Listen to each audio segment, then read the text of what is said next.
in a nearby constituency to work as acting fund account manager in the constituency without one. This ensures continuation of services in the constituency with a deficit pending deployment of a substantive fund account manager. Meanwhile, the board is planning to conduct new recruitment to fill the existing vacancies. On the criteria used by the board to in the deployment of fund account managers in the constituency, including determining the order to be followed when deploying. In deployment of fund account managers, the board ensures that officers are not posted to their constituencies of origin based on the database maintained by the board. The board also takes into consideration the effect of deployment to the officer's family, especially for female officers. Security considerations are also a factor in deployment of officers. Honorable Speaker, on the plans to deploy fund account managers to the constituencies that do not have substantive fund account managers, the board is putting in place measures to deploy fund account managers in constituencies that do not have. These measures include expediting conclusion of disciplinary process for officers on interdiction and recruitment of new staff to fill the vacancies.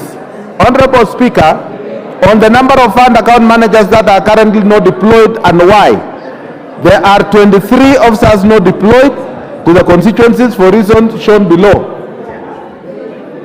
On interdiction, 5. On suspension, 1. Deployed to head office or regional office, 16. On sick leave, 1. Thank you, Honorable Speaker.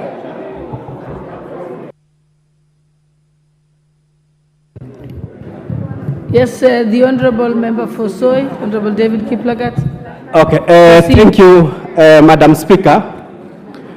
At least now I've gotten the statement, otherwise it wasn't audible. I really want to thank the Chair for MGCDF for trying to bring this statement to the House, despite the inadequacy in terms of addressing the real issues. The real issues, Chair, looking at your statement alone, there are about 31 constituencies without substantive fund managers.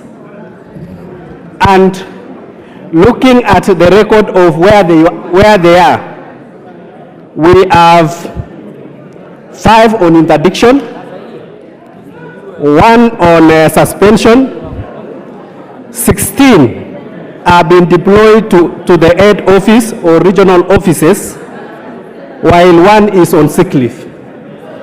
Honorable Madam Speaker, we need to get serious. One of the core developments that is happening in this country is through the CDF, and the management of CDF through the board needs to be above board. They need to make sure that our constituencies, the MGCDF, are working. But you can see the level of incompetence that is being shown by the board. We have a board, Honorable Speaker, that based on the budget, we know very well the MGCDF budget has been increasing. For the last 2 years alone, it has risen from 35 billion, and in the coming financial year, it will be around 60 billion. And there is on the act, they are supposed to get 5%. So you can get, they are supposed to get 5% to run the administrative affairs. So you can see the budget of the board in the last 2 years has doubled.